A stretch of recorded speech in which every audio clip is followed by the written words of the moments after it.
మూసీలో pollution తీవ్రత ఎంత ఉంది? మొత్తం ప్రపంచవ్యాప్తంగా 256 దేశాల్లో ఉన్న నదుల్లో 22వ స్థానం మన మూసీ ఉంది. 48 రకాల రసాయనాలు ఈ మూసీలో కలుస్తున్నాయని చెప్పారు. ఇప్పుడు మూసీ ప్రాజెక్ట్ పేరు మీద వాళ్ళు అంత ల్యాండ్ వాళ్ళు కబ్జా చేస్తున్నారు అనేది అంటున్నారు. ఆ మాట ఎంతవరకు నిజం?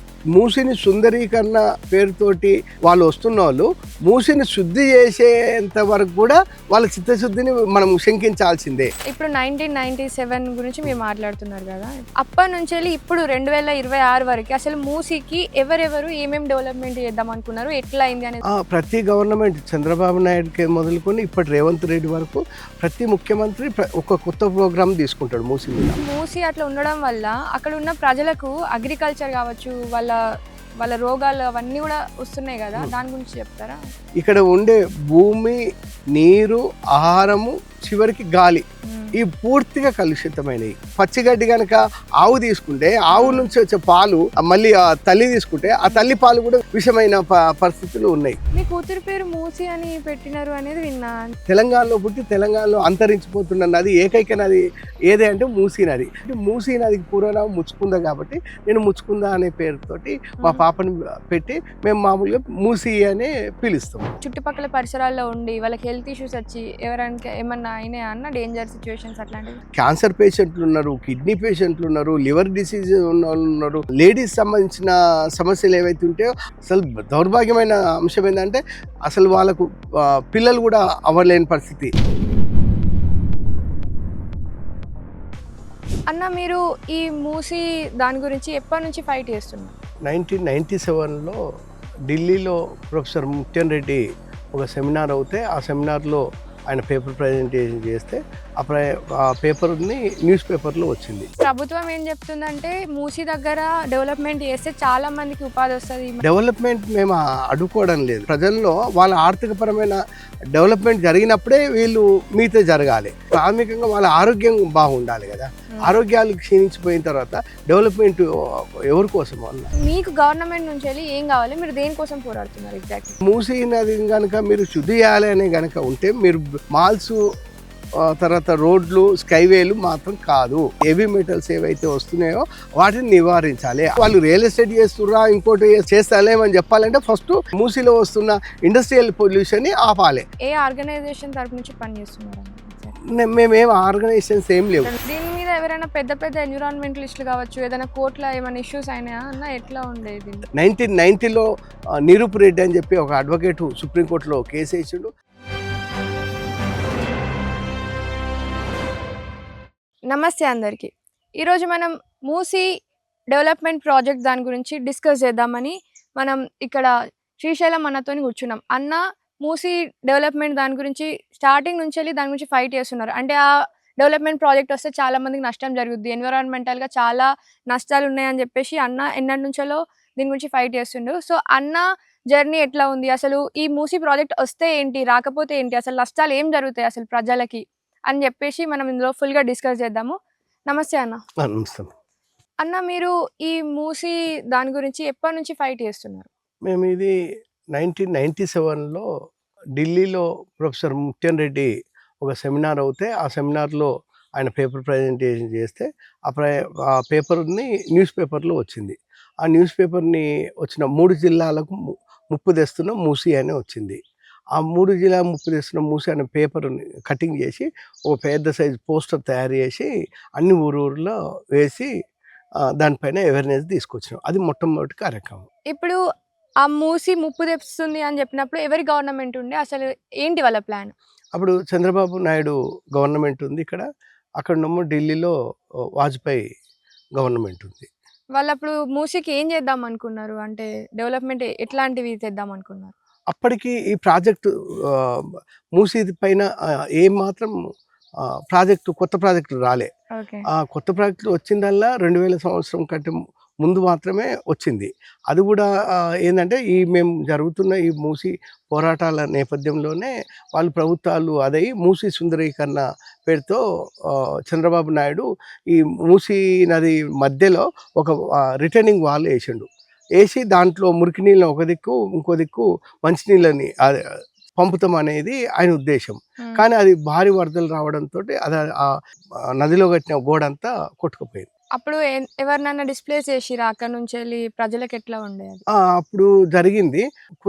కొద్ది దూరమే చాదర్ఘాట్ నుంచి హైకోర్టు మధ్యలో మాత్రమే జరిగింది ఆ డిస్ప్లేస్మెంట్. ఇప్పుడు 1997 గురించి మీరు మాట్లాడుతున్నారు కదా, అప్పటి నుంచి వెళ్ళి ఇప్పుడు 2026 వరకు అసలు మూసీకి ఎవరెవరు ఏమేమి డెవలప్మెంట్ చేద్దాం అనుకున్నారు, ఎట్లా అయింది అనేది ఒకటి చెప్తారా అన్న? ప్రతి గవర్నమెంట్ చంద్రబాబు నాయుడుకి మొదలుకొని ఇప్పటి రేవంత్ రెడ్డి వరకు ప్రతి ముఖ్యమంత్రి ఒక కొత్త ప్రోగ్రామ్ తీసుకుంటాడు మూసీ మీద. మూసీ మీద పేర్లు మాత్రం మారుతున్నాయి, ఏది శుద్ధి చేస్తామని.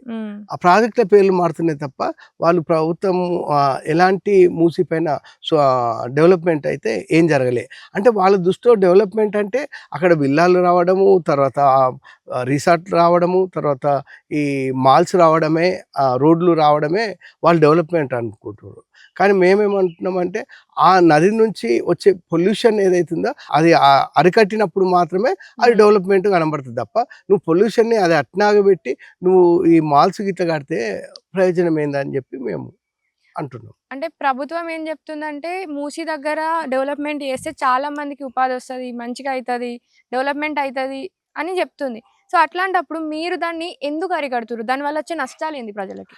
అంటే మేము డెవలప్మెంట్ మేము అడ్డుకోవడం లేదు, డెవలప్మెంట్ రావడాన్ని మేము ఆపడనే. కానీ ప్రజల్లో వాళ్ళ ఆర్థికపరమైన డెవలప్మెంట్ జరిగినప్పుడే వీళ్ళు మీతో జరగాలి. కానీ ఇప్పుడు వాళ్ళు రోడ్లు వేసినంత మాత్రం డెవలప్మెంట్ కాదు, ఆ తర్వాత ఈ మాల్స్ కట్టినంత మాత్రమే డెవలప్మెంట్ కాదు. మనకు ప్రాథమికంగా వాళ్ళ ఆరోగ్యం బాగుండాలి కదా. ఆరోగ్యాలు క్షీణించిపోయిన తర్వాత డెవలప్మెంట్ ఎవరి కోసం అన్న? ఈ ప్రాజెక్ట్ మూలంగా ఎంత మందికి నష్టం జరుగుతుంది? ఇక్కడ ఉన్న వాళ్ళ ప్రాంతీయులు ఎవరైతే ఉన్నారో వాళ్ళని డిస్ప్లేస్మెంట్ చేయమన్నారు కదా, సో వాళ్ళకి ఎంత డబ్బులు ఇద్దాం అనుకుంటున్నారు గవర్నమెంట్? రీహాబిలిటేషన్ అంటే వాళ్ళు ఒక దగ్గర నుంచి ఇంకో దగ్గర పెట్టాలి కదా కట్టేటప్పుడు, వాళ్ళకి ఎంత డబ్బులు ఇస్తా అన్నది, వాళ్ళకి అది గిట్టుబాటుదేనా లేకపోతే ఎట్లా? మీ ఉద్దేశం ఏంది అక్కడ స్థానికులు లెక్క?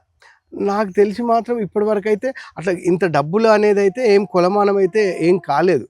వాళ్ళు డిస్ప్లేస్ చేయాలన్నా కూడా 2014 భూసేకరణ చట్టం ప్రకారంగా తీసుకొని చెయ్యాలి.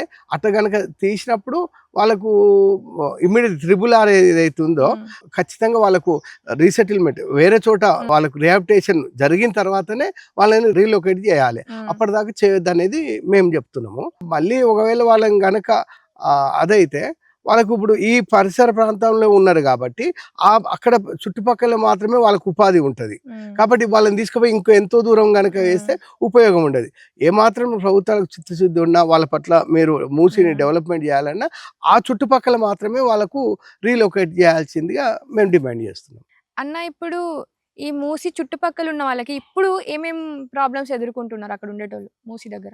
అయితే మేము ఈ మూసీ పరిసరాలు ఉన్న ప్రజలకు సంబంధించిన దాంట్లో మేము పెద్దగా పని చేయలేదు.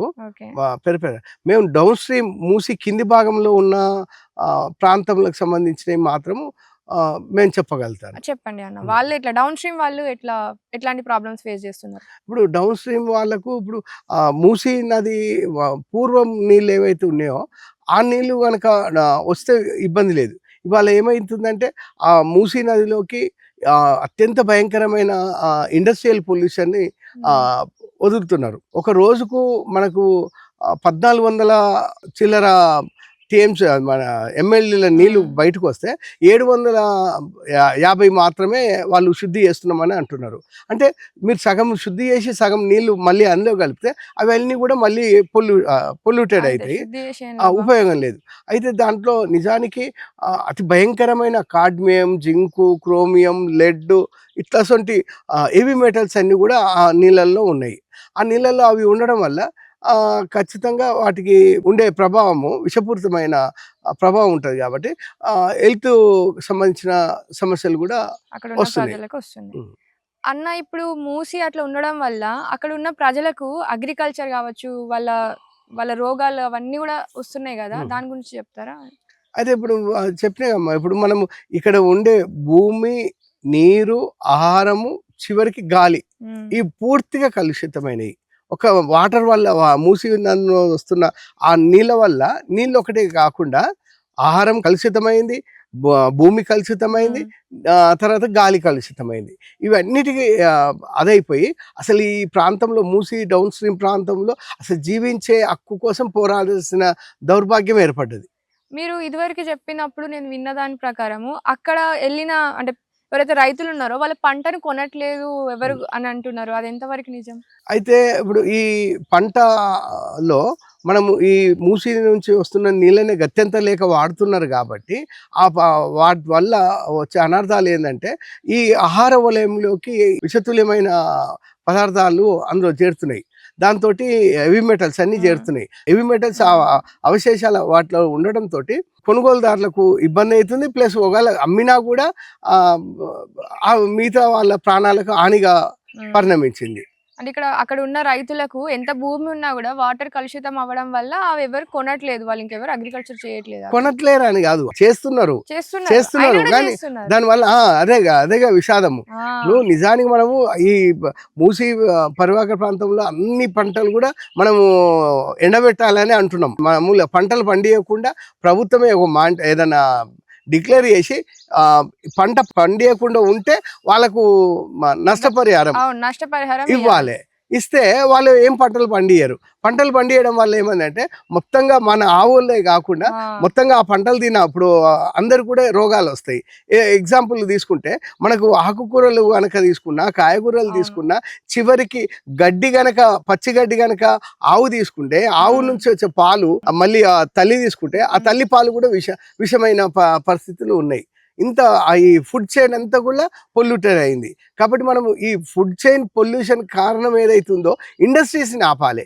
ఇండస్ట్రీస్ని ఆపితే ఆటోమేటిక్ నీ డెవలప్మెంట్ చెప్పుకోవడానికి ఆస్కారం ఉంటుంది. ఒకవైపు నువ్వు ఇండస్ట్రియల్ పొల్యూషన్ నువ్వు దీంట్లో వదులుతూనే మళ్ళీ నువ్వు శుద్ధి చేస్తే ఎస్టీపీలు పెడతా అంటే ఉపయోగం లేదా? సో చూసినారు కదా, మనకు డెవలప్మెంట్ అని చెప్పేసి మనం తినే ఫుడ్ లో కూడా ఇంత కలుషితం, అందులో హెవీ మెటల్స్ అవన్నీ కూడా అవి చాలా డేంజరస్. అంటే వాటి మీద మూసీ దగ్గర నుంచి పండిన అని ఏం పెట్టారు కదా, స్టిక్కర్ ఉండదు కాబట్టి మనం ఏదైనా తింటాం ఇప్పుడు. సో చాలా జాగ్రత్తగా ఉండాలి. ఇది ప్రతి ఒక్కరి సమస్య. ఇప్పుడు అది ఎక్కడికి పోతుందో ఈ ప్రోడక్ట్ మనకు తెలియదు. ఇక్కడ నేను మూసీ దగ్గర లేను, నాకు ఏం కాదంటే కాదు, రాష్ట్రం పోతుంది, ఇంకా దేశంలో ఎక్కడికైనా వెళ్ళిపోతుంది అంటారు. అన్న, ఇప్పుడు మీ జర్నీ ఎట్లా ఉంది? ఏ ప్రభుత్వంతోని ఎట్లా డీల్ చేసినారు? మీరు యాక్టివిజంలోనే ఉన్నారు కదన్న మూసీ గురించి.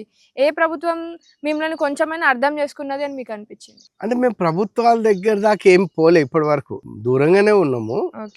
ప్రతి ప్రభుత్వాలు మూసీకి డెవలప్మెంట్ చేస్తామన్నప్పుడు మనం స్వాగతిస్తున్నాం. అది కానీ వాళ్ళు చెప్తున్నది అదేంటి అంటే ఎస్టీపీలు పెడుతున్నామనే చెప్తున్నారు. ఎస్టీపీలు మూసీ నదికి పరిష్కారం కాదు. మూసీ నదిలోకి ఎస్టీపీలు కనుక పెడితే ఓన్లీ సీవేజ్ ట్రీట్మెంట్ మాత్రమే జరుగుతుంది. సీవేజ్ ట్రీట్మెంట్ జరిగితే అందులో హెవీ మెటల్స్ అట్నే ఉంటాయి. కాబట్టి మేము డిమాండ్ చేసేది ఏంటంటే ఎస్టీపీలు కాకుండా ఈటీపీలు పెట్టమని అడుగుతున్నాం. ఎఫ్లూయెంట్ ట్రీట్మెంట్ ప్లాంట్, అది రసాయనిక వ్యర్థాలను శుద్ధి చేసే కర్మాగారం కనుక పెడితేనే మనకి హెవీ మెటల్స్ పోతాయి. ఇప్పుడు ఈ మూసీ డెవలప్మెంట్ ప్రాజెక్ట్ లో అది లేదా అన్న? అసలు ఒక్కటి కూడా లేదు. వాళ్ళు పెడుతున్న 56 ఎస్టీపీలు పెడతారు కొత్తవి. 56 ఎస్టీపీలు పెడితే ఉపయోగం ఏందో అని అంటున్నాం. మీరు ఈ టీపీ కావాలి అంటున్నారు. సో అది మాత్రం ప్రాజెక్ట్ ప్రపోజల్ లో లేదు. కానీ ఇన్ని కోట్లు పెట్టి వాళ్ళు ప్రాజెక్ట్ కడుతున్నప్పుడు బేసిక్ అది ఫండమెంటల్ కదా. ఇప్పుడు పొల్యూషన్ అనేది క్లీన్ చేస్తేనే మనకి డెవలప్మెంట్ ఉంటుంది. ఇప్పుడు అది అట్లనే ఉంచి పక్కకు మాల్స్ కడితే ఏం లాభం? ఉపయోగం లేదు. ఇప్పుడు వీళ్ళ ఎప్పుడు కూడా ఏమైతుందంటే అటు చంద్రబాబు నాయుడు నుంచి మళ్ళీ రేవంత్ రెడ్డి, రాజశేఖర రెడ్డి, మళ్ళీ కేసీఆర్, రేవంత్ రెడ్డి వరకు ఇవందరూ కూడా మూసీ పైన ప్రాజెక్టులు డిజైన్ చేస్తున్నారు. ఆ డిపిఆర్ తయారు చేసుకోవడము, తర్వాత ఆ ప్రాజెక్ట్ రూపకల్పనకే డబ్బులు వెచ్చిస్తున్నారు తప్ప నిజంగా మూసీని శుద్ధి చేయడం కోసం నయా పైసా కూడా ఖర్చు పెట్టలే.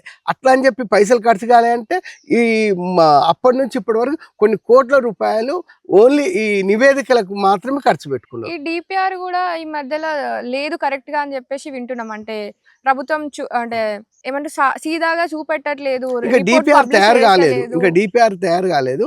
ఆ డిపిఆర్ తయారు కాలేదు అనేది కోర్టులో కూడా వాళ్ళు చెప్పారు. కాబట్టి ఆ డిపిఆర్ వచ్చేంత వరకు మనం చూడాలి. ఇప్పుడు ఏదైతే ఈ డెవలప్మెంట్ చేసే కంపెనీ వాళ్ళు హైర్ చేసుకున్నారో వేరే దేశం నుంచి వెళ్ళి అన్నారు, అమెరికానో, మరి అది కూడా ఫ్రాడ్ కంపెనీ అనేది వేరే దేశాలలో వాళ్ళు చేసిన పనులకు సరిగా చేయలేదని చెప్పి వాళ్ళ పట్ల ఒక ఏమంటారు వ్యతిరేకత బ్యాడ్ ఉంది. కాబట్టి అలాంటి కంపెనీ మనకు తేవద్దని చెప్పి ఉద్యమకారులు కోరుతున్నారు. ఇప్పుడు అది అయినా కూడా అదే అదే కంపెనీతోనే కంపెనీతో వర్క్ చేస్తున్నది నడుస్తున్నది. గవర్నమెంట్. అంటే అవును.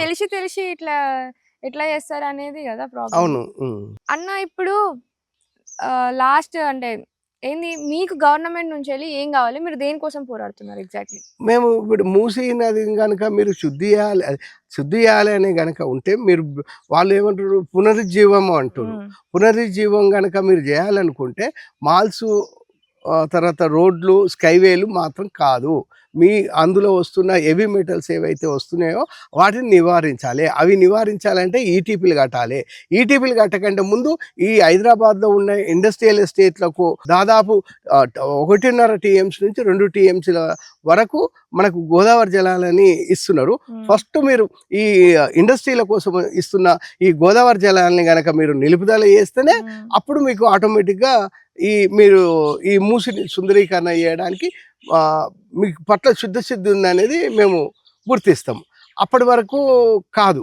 ఎందుకంటే ఒకవైపు నువ్వు వాళ్ళకు మంచి నీళ్ళు ఇస్తూ మరోవైపు నువ్వు శుద్ధి చేస్తా అంటే ఎట్లయితది? నువ్వు అక్కడ నీళ్ళు ఇయ్యకుండా వాడిని ఆపితేనే కదా ఇక్కడ పొల్యూటెడ్ వాటర్ ఇవ్వడు.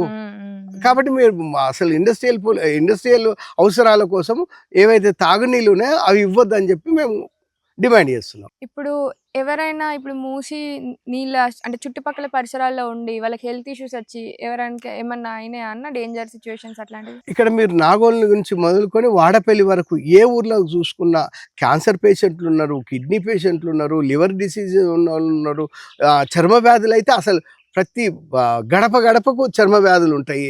అట్లాగే లేడీస్ సంబంధించిన సమస్యలు ఏవైతే ఉంటాయో అసలు దౌర్భాగ్యమైన అంశం ఏంటంటే అసలు వాళ్ళకు పిల్లలు కూడా అవ్వలేని పరిస్థితి. ఒకవేళ ఇన్ఫెర్టిలిటీ సమస్య, ఒకవేళ పిల్లలు కనుక అయినా కూడా ఆ పిల్లల్లో కూడా బుద్ధిమాంద్యము, తర్వాత ఈ జన్యుపరమైన సమస్యలతోటి పుడుతున్నారు.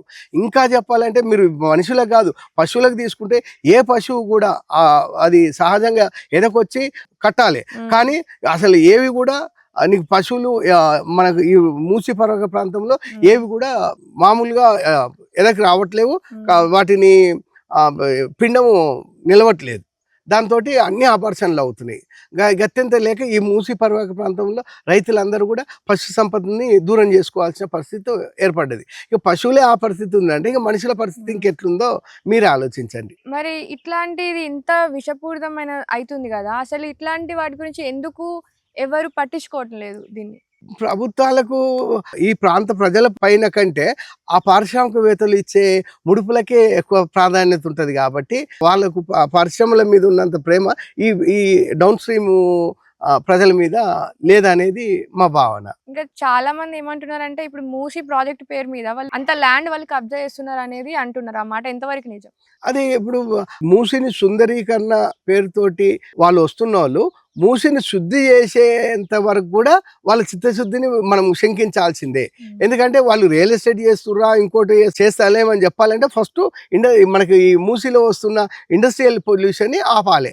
ఆపినాడే వాళ్ళు రియల్ ఎస్టేట్ చేస్తలేమనేది నిరూపణ అవుతుంది. ఇంకా మీరు ఫైనల్గా ప్రజలకి మీరు ఏం చెప్దాం అనుకుంటున్నారు? అంటే మనకు సపోర్ట్ కావాలి కదా అన్న, మీరు చేస్తున్న ఏదైతే వర్క్ ఉందో, సో ఎట్లా చెప్దాం అనుకుంటున్నారు? అయితే ఒకవేళ రేవంత్ రెడ్డి సర్కార్ కనుక చిత్తశుద్ధితోటి ఇండస్ట్రియల్ పొల్యూషన్ని కనుక ఆపి అక్కడ వాళ్ళకి ఇచ్చే వాటర్ని కనుక నిలుపుదల చేసి ఈ మూసిని కనుక సుందరీకరణ చేస్తే కనుక మాత్రం మేము ఈ ప్రాంతవాసులుగా మేము స్వాగతిస్తాం. ఒకవేళ ఇది కాకుండా ఆయన ఓన్లీ రియల్ ఎస్టేట్ వ్యాపారం కనుక చేస్తాము, వాడిని డెవలప్మెంట్ చేస్తాము, మూసిని అట్లాగే కొనసాగిస్తామంటే రేపు ఎంత భయంకరమైన పరిస్థితులు ఏర్పడ్డాయంటే ఈ నాగోల్ నుంచి మొదలుకొని అక్కడ వలిగొండ అవతల దాకా అసలు ఈ ప్రాంతంలో మనిషి జీవించడానికి ఆస్కారం లేకుండా పరిస్థితులు ఏర్పడ్డది. ఇక్కడ ఈ ప్రాంతంలో ఉండే వాటర్లో పూర్తిగా కలుషితం అయిపోయి బ్యాక్టీరియా ఫామ్ అయిపోయింది. ఇక్కడ సూపర్ బగ్గు అనే ఒక భయంకరమైన బ్యాక్టీరియా ఈ నీళ్ళల్లో ఉండడం వల్ల యాంటీబయాటిక్ టాబ్లెట్స్ వేసుకున్నా కూడా ఉపయోగం లేని పరిస్థితి ఉన్నది.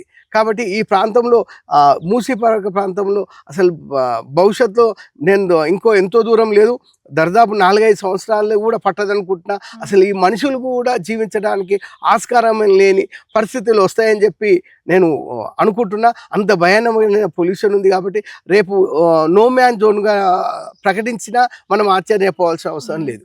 అందుకే మనం అంటున్నాం ఏంటంటే, మొట్టమొదట వాళ్ళు మూసీని పునరుజ్జీవం చేయాలంటే మూసీలో వస్తున్న హెవీ మెటల్స్ ఆపాలి. హెవీ మెటల్స్ కనుక ఆపినాడే మనకు ఈ ప్రాంతంలో సూపర్ బగ్ని కనుక మనం నివారించలేము.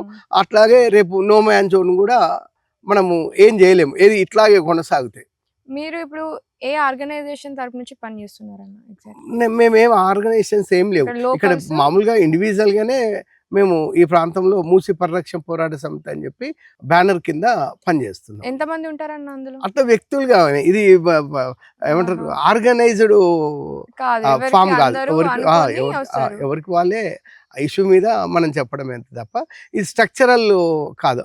అంతే. ఏమంటారు అంటే దీని మామూలుగానే ఇండిపెండెంట్ అన్నట్టు. దీని మీద ఎవరైనా పెద్ద పెద్ద ఎన్విరాన్మెంటలిస్టులు కావచ్చు, ఏదైనా కోర్టులో ఏమైనా ఇష్యూస్ అయినాయా అన్న? ఎట్లా ఉండేది ఇప్పుడు ఈ మూసీ పైన జరిగిన దాంట్లో హైదరాబాద్ కేంద్రంగా ఉండే ప్రతి ఎన్విరాన్మెంటల్ ఉద్యమకారులు ఈ మూసీ దానిపైన పనిచేసారు. అట్లాగే ఈ మూసీ నది పైన కెప్టెన్ రామారావు చనిపోయాడు. కెప్టెన్ రామారావు, బివి సుబ్బారావు, తర్వాత ప్రొఫెసర్ పురుషోత్తం రెడ్డి, కట్ట ముత్యం రెడ్డి, ఇట్లా అనేక మంది పర్యావరణం పట్ల ఉన్న వాళ్ళందరూ కూడా దీని పట్ల పనిచేసారు. దీనికోసం హైదరాబాద్ ఇండస్ట్రియల్ పొల్యూషన్ని ఆపాలని చెప్పి 1990లో నిరూప్ రెడ్డి అని చెప్పి ఒక అడ్వకేటు సుప్రీంకోర్టులో కేసు వేసిండు. ఆ పటంచెరు ఇండస్ట్రియల్ పొల్యూషన్ని ఆపడం కోసం అక్కడ ఉండే నక్కవాగుని పొల్యూట్ అయింది కాబట్టి నక్కవాగు పొల్యూషన్ నుంచి పోవాలని చెప్పి వాళ్ళు వేస్తే, దురదృష్టం ఏంటంటే అక్కడ ఇండస్ట్రియల్ పొల్యూషన్ ఆపమని సుప్రీంకోర్టు పోతే ఆ సుప్రీంకోర్టే మధ్యంతర ఋతువు ఏమి ఇచ్చిందంటే, నక్కవాగులోకి వెళ్తున్న ఇండస్ట్రియల్ పొల్యూషన్ వాటర్ అంతా పటంచెరు PETL నుంచి 18 కిలోమీటర్ల పైప్ లైన్ వేసి అక్కడ బాలానగర్ జంక్షన్ కాడికి దాకా 18 kilometre underground pipeline తీసుకొచ్చి అక్కడ నుంచి హుస్సేన్ సాగర్లో కలిపి హుస్సేన్ సాగర్ నుంచి మళ్ళీ ఈ అంబర్పేటలో మూసీలో కలిపేటట్టు చేశారు. ఎంత భాగ్యంగా, ఎంత పరిస్థితి చూడండి. 18 కిలోమీటర్ పైప్ లైన్ కనుక పోతే రేపు మళ్ళీ ఒక హీరోషిమా నాగసాకిలో లాగానో తర్వాత భోపాల్ ట్రాజరీ లాగానో పరిస్థితి అవుతుంది. ఎందుకంటే గ్యాస్ అందులో ఉత్పన్నమైందా, గ్యాస్ పేలింది అనుకోండి, ఈ 18 కిలోమీటర్ల ఉండే ఆ ప్రాంత ప్రజలంతా పరిస్థితి ఏంది, ఎంత భయంకరంగా ఉంటుందో మీరు ఆలోచించండి. చాలా షాకింగ్ ఉంది నాకు వినడానికి, సుప్రీంకోర్టు ఇట్లాంటి జడ్జిమెంట్స్ ఇచ్చింది అనేది. అన్న, ఇక్కడ ఉన్న ప్రజలు అసలు ఎట్లా బతుకుతున్నారు? చాలా మంది కుల వృత్తులు చేసుకుంటూ బతుకుతూ ఉంటారు కదా, వాళ్ళు ఎట్లాంటి ఇబ్బందులు ఎదుర్కొంటున్నారు ఇక్కడ? ఇవాళ గ్లోబలైజేషన్ నేపథ్యంలో వచ్చిన ఈ నూతన ఆర్థిక విధానాలు, సరళీకృత ఆర్థిక విధానాలు ఇవేవైతే ఉన్నాయో వాటికి తోడుగా మాకు మూసీ ఉండడం వల్ల ఎక్కువ ఈ కుల వృత్తులన్నీ కూడా ధ్వంసం అయినాయి. అది కుల వృత్తుల ధ్వంసము ఏ రకంగా చెప్పొచ్చు అని అంటే, ఇప్పుడు ఇక్కడ మనకు కనీసంగా చాకలి వాళ్ళు బట్టలు ఉతకడానికి చెరువుల మీదనే ఆధారపడి ఉంటారు. ఇవాళ చెరువులన్నీ కూడా పొల్యూషన్ అయిన తర్వాత వాళ్ళు బట్టలు ఉతకలేని పరిస్థితి వచ్చింది. అట్లాగే బెస్తవాళ్ళు, తెనుగు అనే కమ్యూనిటీ ఈ మూసీ పరివాహక ప్రాంతంలో అన్ని చెరువులు, కుంటల్లో చేపలు పట్టేది. ఇవాళ చేపలు ఇందులో COD మోతాదుకు మించి ఉంది, తర్వాత BOD మోతాదుకు మించి ఉండడంతో అసలు చేప అసలు మనుగడనే లేకుండా పోయింది. ఇవాళ చేప మనుగడ అని చెప్పడం కంటే ఇంకా విషాదకరం ఏంటంటే, ఇందులో ఎండ్రికిచ్చలు కనిపించేవి, ఒక్క ఎండ్రికిచ్చలు కూడా ఎండ్రికాయలు అని అంటాము, అవి అసలు ఏవి కనబడతలేవు. తర్వాత మన కప్పలు కనబడేది, కప్పలు లేవు. నత్తలు కనబడేటి, నత్తలు లేవు. ఇంకా అవి కాకుండా మనకు చేపల్లో నాటు రకాలు ఏవైతే ఉన్నాయో మనకు వెనకటి నుంచి ఉండే ఇంగిలీకాలు కానీ, తర్వాత ఉస్కదంతులు కానీ, తర్వాత ఇట్లాగపోతే మన కుర్రమట్ట కానీ, పాంప్లెట్లు ఒకటి ఉంటున్నాయి, కుర్రమట్ట కానీ, ఇట్లా చాలా రకాల చేపలు ఉన్నాయి. అవి ఏవి కూడా ఒక్కటి కూడా లేవు. ఇప్పుడు ఉన్న చేపలలో ఏమున్నాయంటే ఓన్లీ పాంప్లెట్లు అనేవి ఈ జీను మాడిఫైడ్ చేసిన చేపలు మాత్రమే ఇక్కడ బతుకుతున్నాయి. ఏవి కూడా మన సహజ సిద్ధంగా ఉన్న చేపలు ఒక్కటి కూడా లేవు. ఇక్కడ మూసి చుట్టుపక్కల ఉన్న చేపల్ని తినొద్దు అంటే అని అంటున్నారు. అవును. అది ఎంతవరకు ఎందుకంటే ఇప్పుడు ఆ చేపలలో ఉండే దాంట్లో మొత్తం కూడా ఈ సల్ఫర్ అనేది విపరీతంగా నిల్వ ఉంటుందని చెప్పి ఈ మధ్యనే ఓ రీసెర్చ్‌లో తేలింది. దాంతోటి ఈ మూసి పడక ప్రాంతంలో చేపలు తినాలంటే కూడా జనాలు భయపడుతున్నారు. హెవీ మెటల్స్ కూడా ఆ చేపలలో ఉండిపోయినాయన్నట్టు. ఇక చేపలు బతకడానికి ఆస్కారం లేకుండా పోయినాయి కాబట్టి జీను మాడిఫైడ్ చేసిన చేపలు వేయడం వల్ల ఎంత ప్రమాదం అంటే రేపు ఆ చేపలు తిన్న మనుషులు. పిల్లలు తర్వాత ఇప్పుడు మనం కోళ్ళు తినడం వల్ల దానికి ఆక్సిటోసిన్ అనే ఇంజెక్షన్ ఇవ్వడం వల్ల విపరీతంగా అది ఈ అది రావడం కోసం చూస్తే ఇవాళ ఈ చేపలు కానీ ఇవి కానీ చిన్నపిల్లలు కనుక తింటే మామూలుగా పెద్ద మనుషులు అనేది 14-15 సంవత్సరాలకు అయ్యేటోళ్ళు 7-8 సంవత్సరాల లోపే అవుతున్నారు. అంటే అంత జీను మాడిఫైడ్ ఉన్న పంటలు మనం తినడం వల్ల ఈ ప్రమాదం వచ్చింది. ఓకే. ఇప్పుడు ఇది బెస్తో వాళ్ళది కానీ ముదిరాజు కులము సంబంధించిన చేపలది. ఇవాళ మనం కల్లుగీత కార్మికులు కనుక చూస్తే వాళ్ళైతే ఇంకా విషాదకరమైంది అంటే ఈ మూసీ పర్వత ప్రాంతంలో కళ్ళు ఏదైతుందో అది తెల్లగా ఉంటుంది, కానీ ఇక్కడ రంగురంగుల కలర్లో కళ్ళు వస్తుంది. ఎందుకంటే ఒకవేళ అనుకోకుండా ఆ కళ్ళు తాగిన వాళ్ళకు కూడా ఇమీడియట్లీ ఊసులు వస్తాయి. అంత హెవీ మెటల్స్ అందులో ఉన్నాయి. ఇక దాంతో ఇక ఎవరు తాగమన్నా తాగలేరు కదా. అట్లా ఈ మూసీ ప్రాంతంలో ఈ కలుగీత పరిశ్రమ కూడా మూతపడే ప్రమాదం ఉన్నది. ఇప్పుడు మనకు ఇక్కడ కుమ్మరోళ్ళ పరిస్థితి కనుక తీసుకుంటే మిగతా గ్లోబలైజేషన్తో మొత్తం ప్లాస్టిక్ అయిపోయింది, అసలు కుండలు చేయలేని పరిస్థితి ఉంది. కొద్ది గొప్ప చేసుకుందామని అనుకున్నా కూడా ఇక్కడ ఈ మూసీ పర్వత ప్రాంతంలో ఉండే చెరువులన్నీ కూడా పొల్యూటెడ్ వాటరు ఉండడంతో అసలు హెవీ మెటల్స్ అంతా కూడా ఒక దరిదాపు ఒక 5-6 ఫీట్ల లోపు వరకు హెవీ మెటల్ ఎక్కువగా ఉన్నాయి. ఓ 20 ఫీట్ల లోపు దాకా కూడా హెవీ మెటల్స్ ఉన్నాయి. దాంతో మనం కుండలు చేయలేని పరిస్థితి ఉన్నది. అతను వ్యవసాయాన్ని కనుక తీసుకుంటే వ్యవసాయం వరి అసలు ప్రధాన పంటగా ఉంటుంది. వరి కూడా పండలేని పరిస్థితి, తాళ్ళు ఎక్కువ రావడంతో గడ్డి పెంచుతున్నారు. ఆ గడ్డి పెంచడంతో కూడా మళ్ళీ ఆ గడ్డి పశువులకు వేస్తే పశువులకు మళ్ళీ హెవీ మెటల్స్ వస్తున్నాయి. ఈ మూసీ ప్రాంతంలో ఈ నీళ్ళు వాళ్ళు ఎలాంటి నీళ్ళైనా సరే మాకు హైదరాబాద్ నుంచి వచ్చే నీళ్ళని మేము తాగడానికి పనికి రాకపోయినా సరే కనీసం పంటలకు పనికి వస్తాయి అనేది వాళ్ళకు అది ఉండే. ఇవాళ ఇప్పుడు అది కూడా పనికి రాకుండా పోయింది అనేది బాధ ఉంది. ఇక మిగతా వేరే వృత్తులు అనేవి ఇక్కడ లేవు. మూసీలో పొల్యూషన్ తీవ్రత ఎంత ఉంది? ఎట్లాంటివి ఉన్నాయి అసలు హెవీ మెటల్స్? హెవీ మెటల్స్ కనుక మనము దీన్ని చెప్పాలంటే ఈ మధ్యన ఒక స్విట్జర్లాండ్ సంబంధించిన ఒక సంస్థ ఒక రీసెర్చ్ పేపర్ విడుదల చేసింది. దాన్ని వాళ్ళు ప్రపంచవ్యాప్తంగా 256 దేశాల్లో ఉన్న నదుల మీద వాళ్ళు ఒక నివేదిక తయారు చేస్తే అత్యంత పొల్యూషన్ ఉన్న నదుల్లో గనక తీసుకుంటే మన దేశంలోనూ మొత్తం ప్రపంచవ్యాప్తంగా 256 దేశాల్లో ఉన్న నదుల్లో 22వ స్థానం మన మూసీకి ఉంది హెవీ పొల్యూషన్లో. అట్లాగే ఇందులో కలిసే మెటల్స్ ఏ స్థాయిలో ఉన్నాయనే దానికోసం ఎన్జిఆర్ఐవి, తర్వాత మన జేఎన్టీయు, తర్వాత ఉస్మానియా ఇలాంటి యూనివర్సిటీలు కూడా వాళ్ళు ఒక పేపర్ ప్రజెంట్ చేశారు. వాళ్ళు తీసుకున్న మెటల్స్ వాళ్ళు కనుక లెక్క పెడితే 48 రకాల రసాయనాలు ఈ మూసిలో కలుస్తున్నాయని చెప్పారు. 48 రకాల కనుక ఈ అత్యంత ప్రమాదకరమైన రసాయనాలు ఇలా కలవడంతో ఎంత ప్రమాదం పొంచి ఉందో మీరే అర్థం చేసుకోండి. ఇక మొత్తానికి హెవీ మెటల్స్ ఎడవైనా హెవీ మెటల్స్ వల్ల ఉంది. ఇప్పుడు ఈ మూసి కాకుండా ఇక్కడ ఉన్న ప్రజలకు వేరే సమస్యలు ఏమున్నాయి అన్న? అంటే వాళ్ళకి హాస్పిటల్స్ అవన్నీ ఇప్పుడు ఇన్ని రోగాలు వస్తున్నాయి కదా, వాళ్ళకి హాస్పిటల్స్ చక్కగా ఉన్నాయా లేకపోతే ఏమన్నా అట్లా? మనకు ఈ హాస్పిటల్కి సంబంధించి కనుక తీసుకుంటే ఇక్కడ అన్ని రకాల రోగాలు ఉన్నాయని చెప్పినాం కదా. స్పెషల్ డ్రైవ్ పెట్టి మూసీ పర్వత ప్రాంతంలో ఎక్కడెక్కడ ఏ ఊర్లలో ఎంత మేరకు ఆరోగ్య సమస్యలు ఉన్నాయో అనేది కనుక మీరు ఒక సర్వే లాంటిది ప్రభుత్వం కండక్ట్ చేస్తే మీకు నిజానిజాలు కూడా మేము చెప్పినంత మాత్రం కాదుగా మీరు సర్వే చేసి కనుక మీరు తీసుకోగలిగితే తేలుతుంది. ఒకవేళ ఈ ప్రాంతంలో కనుక క్యాన్సర్లు, మన లివర్ ప్రాబ్లము, కిడ్నీల ప్రాబ్లము, తర్వాత ఈ చర్మ వ్యాధికి సంబంధించిన డిసీజులు ఆల్రెడీ విపరీతంగా ఉన్నాయని మేము చెప్తున్నాము. మేము అందుకే మేము ఏమంటున్నామంటే ఈ మనకు ఏదన్నా హాస్పిటల్కి పోవాలంటే విపరీతమైన ప్రెషర్ ఉంటుంది. కాబట్టి మేము ఏమంటున్నామంటే ఈ మూసీ పరివాహక ప్రాంతంలోని ఈ ప్రాంత ప్రజలకు ప్రతి హాస్పిటల్లో, గవర్నమెంట్ హాస్పిటల్లో ప్రత్యేక వార్డులు ఉండాలి. ఎందుకంటే కేజీహెచ్ హాస్పిటల్ అని మనకు వైజాగ్లో కనుక తీసుకుంటే అక్కడ ఆదివాసుల కోసము సపరేట్ ఒక వింగ్ ఉంది. ఎందుకంటే వాళ్ళకు ఈ మిగతా పేషెంట్ తోటి కలవలేరు కాబట్టి ఈ వాళ్ళకంటూ ఒక సపరేట్గా వింగ్ ఎట్లయితే ఏర్పాటు చేసారో అదే మాదిరిగా మూసీ పరివాహక ప్రాంతంలో ఉండే ప్రజలను చూడడం కోసం ఇక్కడ కేంద్ర ప్రభుత్వం ఏర్పాటు చేసిన ఎయిమ్స్లో కానీ, హైదరాబాద్లో ఉన్న ఉస్మానియాలో కానీ, గాంధీలో కానీ, ఇవాళ టిమ్స్లు అని పెడుతున్న వాటిలలో కానీ ప్రత్యేక ఒక ఈ మూసీ ప్రాంతంలో వచ్చే డిసీజుల పైన ఒక ప్రత్యేకమైన వార్డును పెట్టాలని చెప్పి మేము డిమాండ్ చేస్తున్నాం. ఫైనల్గా ఒక క్వశ్చన్ ఏంటంటే, నేను విన్నా మీ కూతురు పేరు మూసి అని పెట్టినారు అనేది విన్నా. అంటే దాని ఇంపార్టెన్స్ ఏంటి? అయితే నాకు మూసి కంటే ముందు నా పెద్ద బిడ్డ పేరు తెలంగాణ కోకిల.